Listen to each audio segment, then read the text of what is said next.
welcome to today's chemistry class. Today we are going to see the third chapter, atoms and molecules. All of you have studied atoms and molecules in your lower classes. Today in this chapter, briefly we will discuss the concepts of atoms and molecules. And before starting atoms and molecules, we have some introduction of this chapter. Okay, in 18th century, our scientists have studied about the elements, atoms and molecules, and they have proposed some laws of combinations of atoms and molecules. So first we are going to see the laws of chemical combinations. Okay, laws of chemical combinations.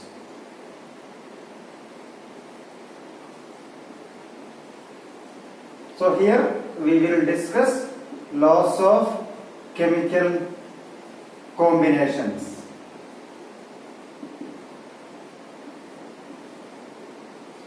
Antonio Lavoisier and Joseph Proust put forward these laws of chemical combinations. This is regarding how atoms and molecules combine and why they combine. What is the reason of the combination? Okay. So in laws of chemical combination, we discuss two laws. First one is law of conservation of mass. The first law of chemical combination is law of conservation of mass. The first one is law of conservation. Law of conservation of mass. So here, law of conservation of mass states that mass can neither be created nor be destroyed. That means the mass is constant always. Mass can neither be created nor be destroyed in a chemical reaction. It means the mass of the substance before reaction and after reaction is always same. That is the meaning of this law of conservation of mass. It was put forward by Antonio Lavoisier. Antonio Lavoisier is the father of modern chemistry. He is known as father of modern chemistry. So, according to him, law of conservation of mass states that mass can neither be created nor be destroyed. We can see one example. If you take 9 gram of a reactant, you will get 9 gram of product. That means the mass of the reactant is always equal to the mass of the product formed. That means there is no loss or gain of the mass. So mass can neither be created nor be destroyed in a chemical reaction. The mass you have taken before the reaction is equal to the mass obtained after the reaction. That is all about this law, that is law of conservation of mass. The second law is all about law of constant proportion. Law of constant proportion. Second law is known as law of constant proportion.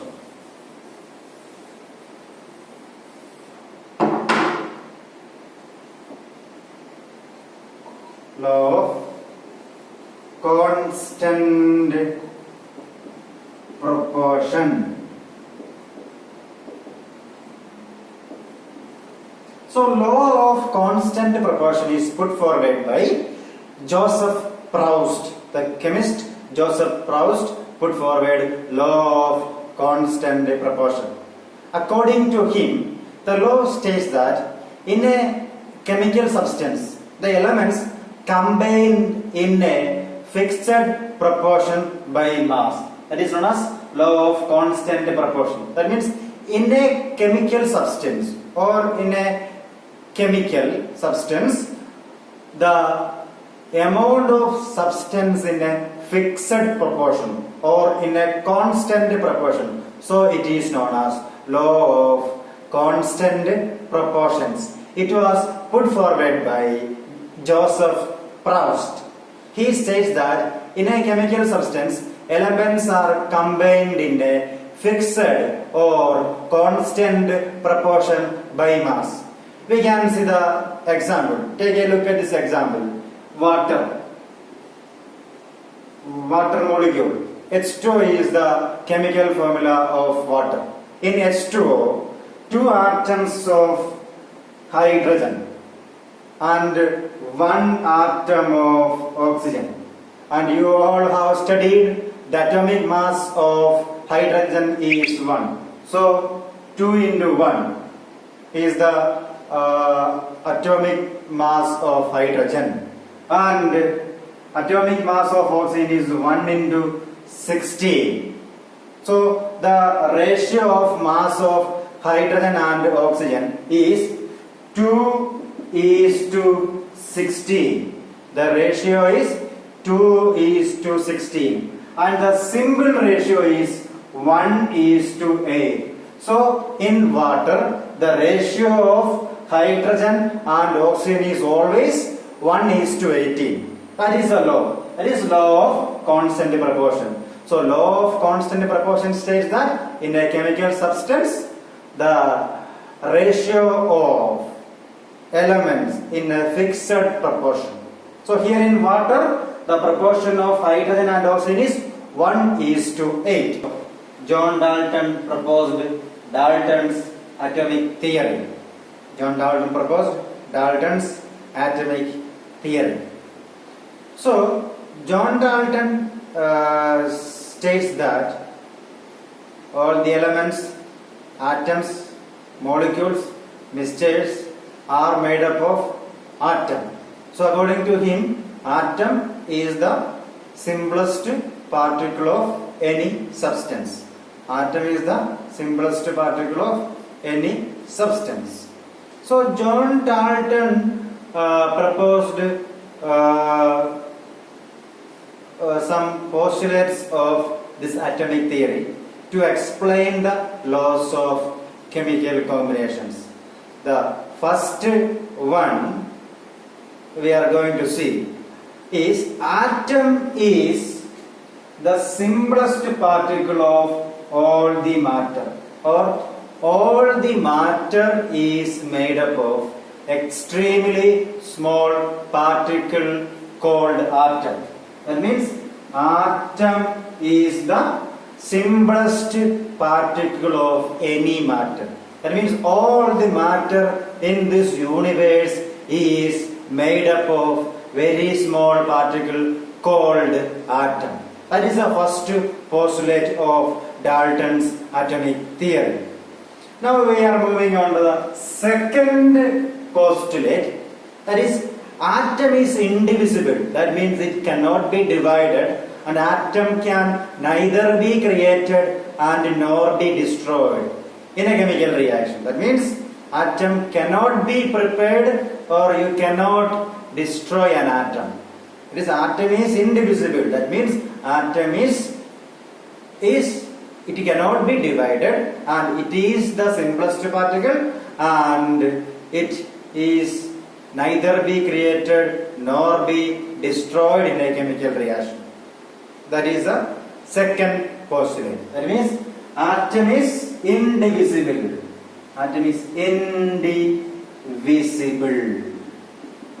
The third postulate is atoms of the same elements have identical mass and same physical properties. That means properties of the same elements are same. That means properties are same.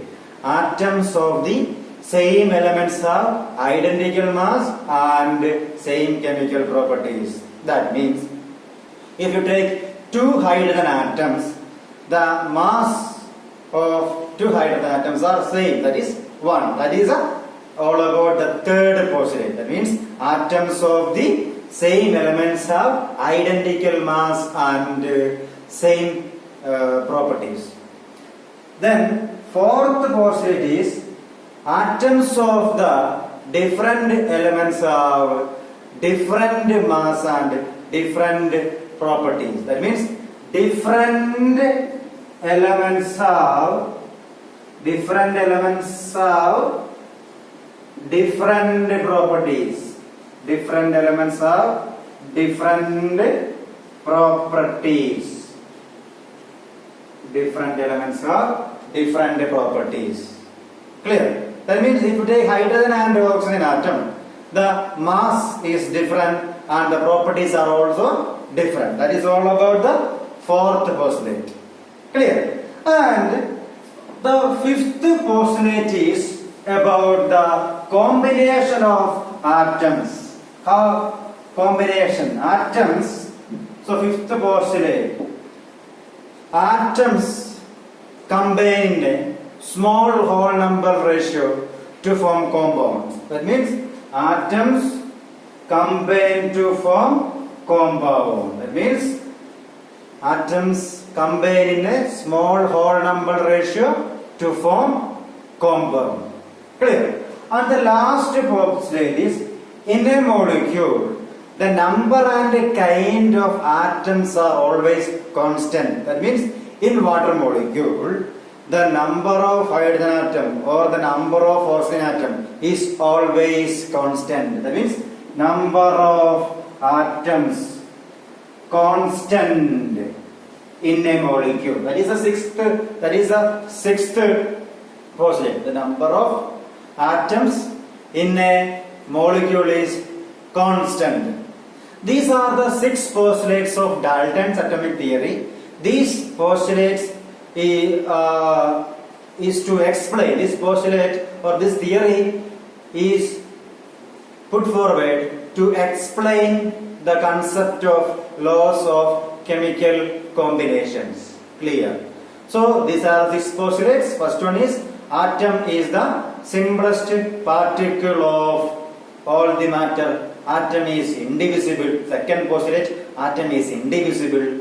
Third one is atoms of the same elements have same properties and identical mass. Fourth one is atoms of the different elements have different properties and different mass. Fifth one is atoms combine in a small whole number ratio to form compound.